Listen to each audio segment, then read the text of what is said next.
Well, it's finally here. The end of the Witchcraft reviews. It's a Christmas miracle! I thought I was the Christmas miracle.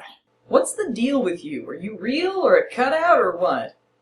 Here's the shocking thing about Witchcraft 13. It actually does try to connect all of the movies. There is a genuine attempt to sorta kinda put everything into the same universe. For example, it actually remembers the movies that existed before it. No one in the cast or crew was involved with any previous productions, nor the production company, which makes it even more of a surprise that they took the time and effort to make this somewhat of a finale in the Witchcraft saga, especially when all they really had to provide were bare breasts. Which I guess begs the question, was anybody really asking for this? I'm sure if there are actually any die-hard Witchcraft fans out there, they probably aren't concerned with the plot anymore. I mean, it's been 20 years since this thing started. People have lived and died since then. Oh yeah, Witchcraft 13? It was released in 2008. Nearly 6 years ago. Will is played this time by Tim Roble, an actor who seems to have a decent enough resume, who served in the army for 10 years, does a lot of theater acting, and apparently can speak Russian. But this is by far his best work. We offer quality mattresses with the lowest prices. Free delivery, setup, and disposal. Also of note is that the director, Mel House, is also a musician and performed in at least one of the songs for the soundtrack. Rock on! Here's the downside to the movie though. It's really boring. I've got to give credit on the continuity effort, but lordy do I not care about the plot. Not that it's much different than the others, but truthfully, the terrible continuity, bad acting, and stupid effects were part of the charm of the series. Take that away and you've got, well, a middle-of-the-road shot-on-shittio feature. You can't win them all.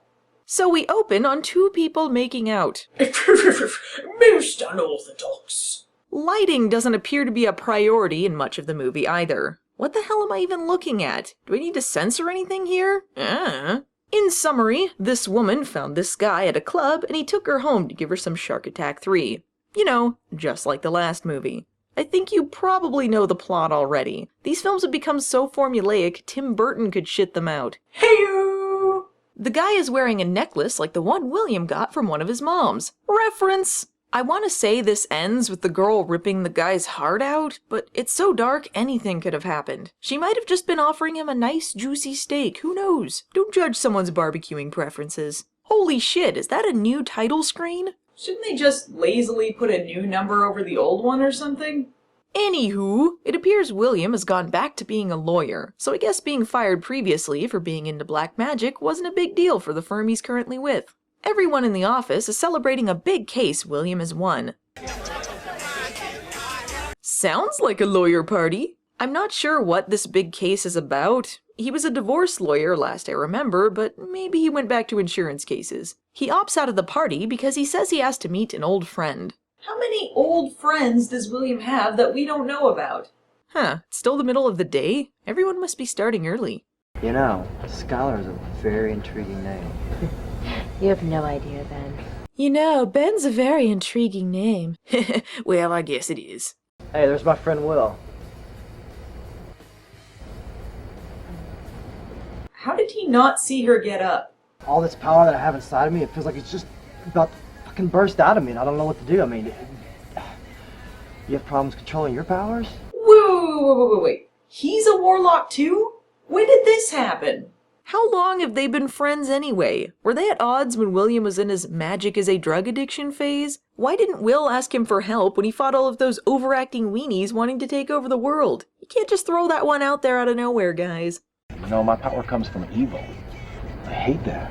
It's totally bogus, man. They've never been consistent with whether or not he accepts his magic, but I guess we're going with black versus white magic this time? Which means he was eviling the shit out of things last movie. You know, I try to use them for good, but it just didn't work that way. You saved the world a bunch of times. Probably counts for something. You know, I thought I had a really good thing going with Kelly for a few years, you know, my fiance. But this curse, this destiny of mine, blew that too. Weird that things didn't work out with Kelly, since she seemed to be pretty accepting, all things considered, but whatever. We'll assume she got tired of being nearly sacrificed to the devil every week.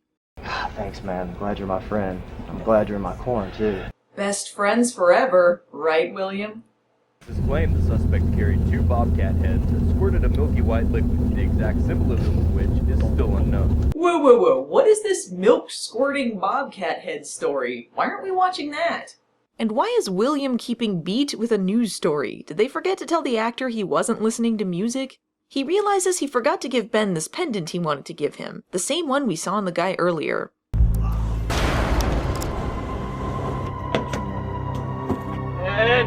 Oh no. Did his heart explode out of his chest? Why? William talks to these officers about the murder, and they mention an unsolved string of slayings going on involving men with their hearts removed. If you're playing Witchcraft Bingo, check serial killer and heart removal on your cards. I used to know Detective Lutz. Lucy or her brother? Well, the whole family, actually. Plot hole solved. Well, I haven't talked to Lucy in a couple years since we broke up. Awkward. The officer explains that he heard stories from Lutz about Will, so that's why they wanted to bring him in on the case. If the writers remembered enough about the past movies to try and fix the Lutz gender-switching plot hole, why didn't they just cast a new Lutz and Garner and bring them in? They might as well. These characters serve the exact same function. William says he'll let them know if he catches wind of anything, and they head on their way. You got a strange feeling about him, huh? Huh? Shut up, man. Uh-huh. Yeah, buddy. Are they implying he was hitting on Will, or...? Speaking of unrequited love, we have this random subplot about this lady William works with that goes nowhere. This is Laura, who is the niece of yet another old friend of William's. I actually wanted to ask you if you needed any more help tonight. You're young. Go. Enjoy the night. Get out of here. I am young, and I want to enjoy the night. But I want to enjoy it. I wonder what's on TV tonight. I'll just check out Netflix. Maybe I'll have a pizza for dinner. Yeah, that'd be good. Huh? You're still here? Anyway, thanks for being my totally platonic secretary. Laura, I've watched you grow from a little girl into a woman. That's what makes it so exciting. Whoa, is that the vague hint of some cleavage? Slow down, Witchcraft 13. I can't. Okay? Please understand, I just can't. Who are you, and what have you done with the real Witchcraft 13? I'll give them this. This is the most chaste of the Witchcraft films since the first one. Before this, they'd come up with any excuse for a sex scene. I half expected a well-muscled plumber to show up out of nowhere. To give the film some credit, I do enjoy the attempt at characterization here. William never really got over Kelly and buried himself in his work, and I appreciate the acting by the lead guy. It doesn't make the movie any less snoozeworthy, but the effort is noted. Wait a minute, you changed dresses? Well, that changes everything. Screw your uncle. And then there's that. Damn, it was just a no-nudity dream. Seriously, no nudity yet. Hey, Will, ever feel like your powers are gonna burst out of you?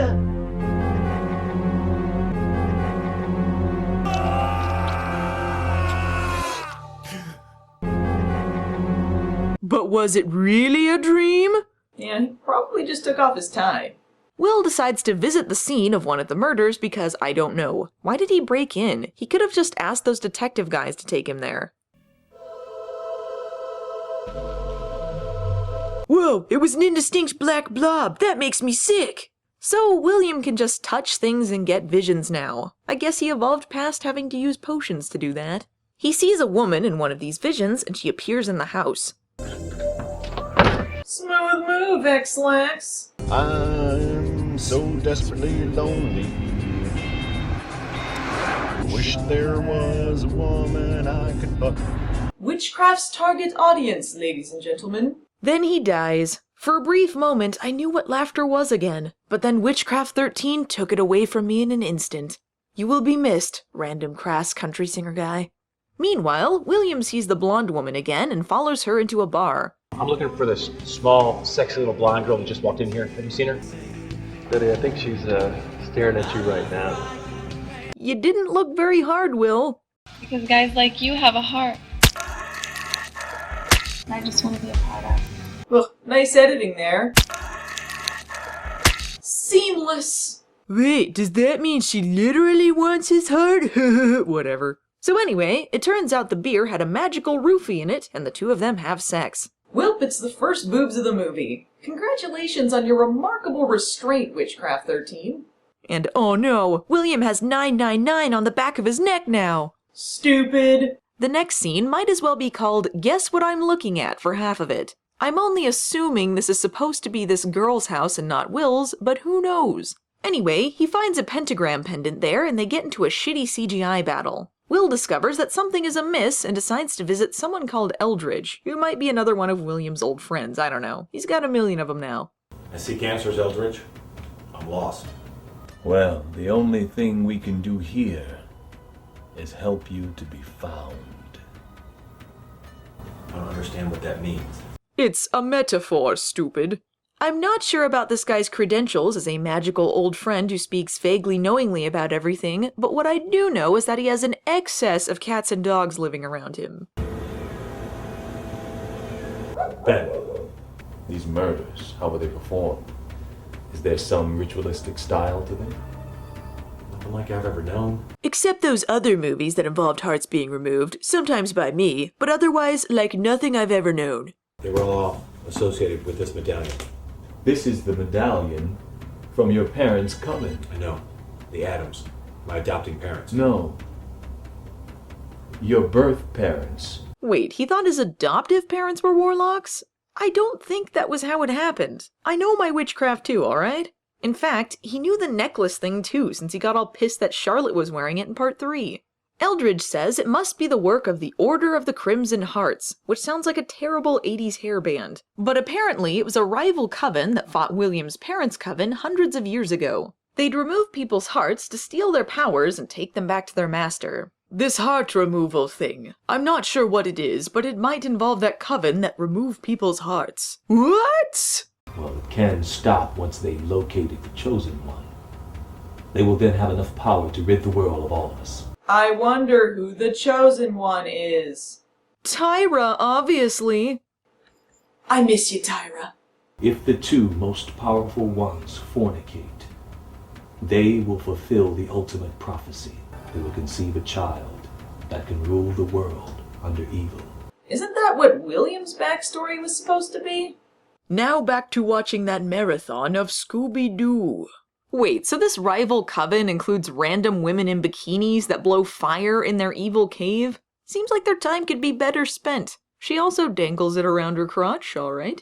The girls then repeat everything we just heard, but differently worded, thus padding the movie out. So that we too can experience this true power of which our leader speaks. Then we too can speak like normal people of which I've heard about? Hopefully this one was worthy of spreading your legs for.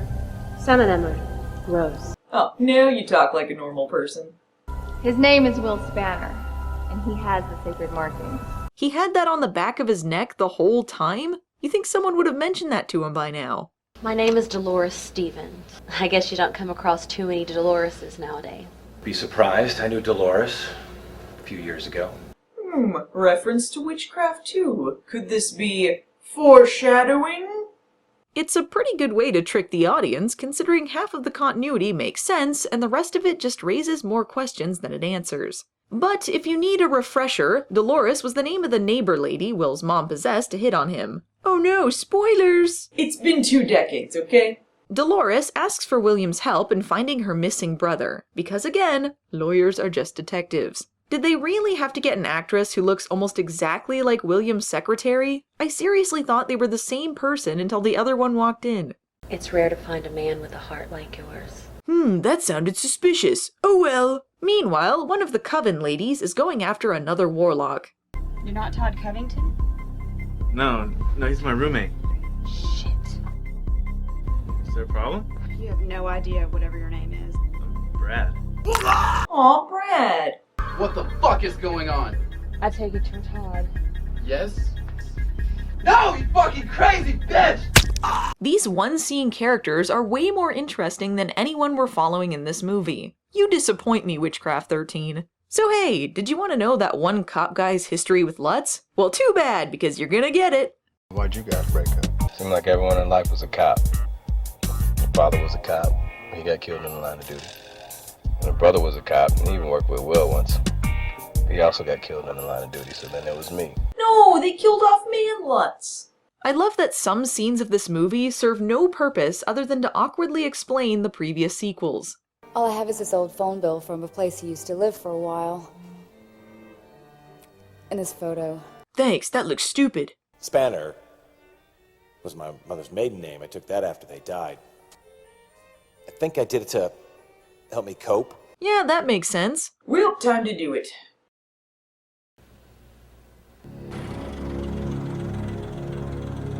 That Polaroid took the picture in a squished aspect ratio. Weird. Were people still taking Polaroids in 2008?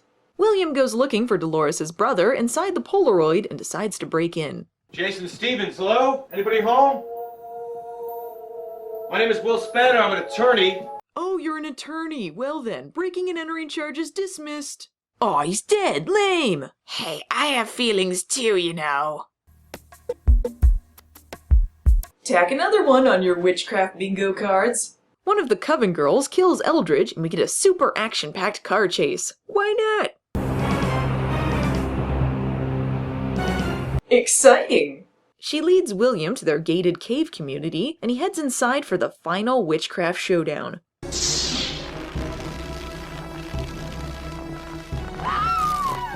Well, it's better than the effects from the last one. Now it's time for the big reveal of the leader. Who could it possibly— oh, it's Dolores. Yeah, it was really obvious. You're not only the best I've ever had, but the most powerful. First of all, thank you very much, but most powerful what? Well, at least he's polite with her. So what's the dealio? Leader Dolores reveals that Will is the chosen one and explains their evil plan to him, none of which is new news, but William seems to think so. And since the two of them did it, they're going to have that evil child together. Also, she reveals her name is Dolores Stockton and that she's actually a sister. So incest. She does the usual big speechy speech thing to try and convince William to be evil. I will never be a part of your evil plan. Oh well, fine. She gave up on that pretty quickly. They have a big CGI battle, and to be fair, it does seem to have some weight to it. It's no sewing room fight, but it's serviceable. Freeze! Freeze! Ooh, ooh, hot potato, hot potato! William should have just brought a gun. Dolores turns the cops into a freeze frame that moves at the end of the shot, so it's just brother against sister now. Nobody makes William cheat on his mother. Nobody! This will never end, Will. You don't have what it takes. Kind of apt quote for this series. You have to beat me at my own game and you don't have it in you. Coward. Ooh, guess she should have watched Witchcraft 4. Then he eats her heart to gain her powers for some reason, and the bodies disappear for some reason. Then he wipes the cop's memories for some— you know, whatever. William's evil now, the end. That's really how they're gonna end it? William loses the battle and becomes evil? Well, alright. Yeah, seriously, that's the end.